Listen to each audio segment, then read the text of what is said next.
Bonjour tout le monde. Bon, je suis Dr. Jacob Lee. Ngai na ibi koko kelani wana patriarche Reverend Dr. Charles Kelani. Na yoki témoignage na bele awa mboka Congo manda indépendance na sango ya évangile mboka wana oyo. En tout cas koko kelani eza lokola cadeau na mboka ya Congo. Eza penza. Mutu atamboli musala nzambe lokola koko kelani batu baza belete. Ti lelo tala na musala na ye, musala nzambe wana. En tout cas koko kelani aza cadeau na mboka ya Congo. Mutu azolakisa biso na musala nzambe ndenge nini.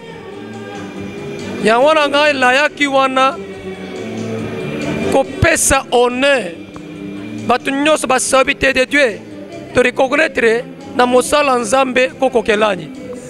Nzambe pambola ye akopesa vi mulai kolakisa biso mosala nzambe to sala ndenge nini.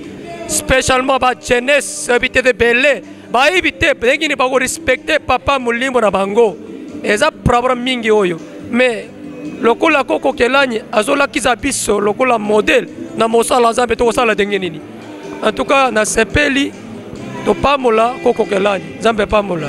Merci.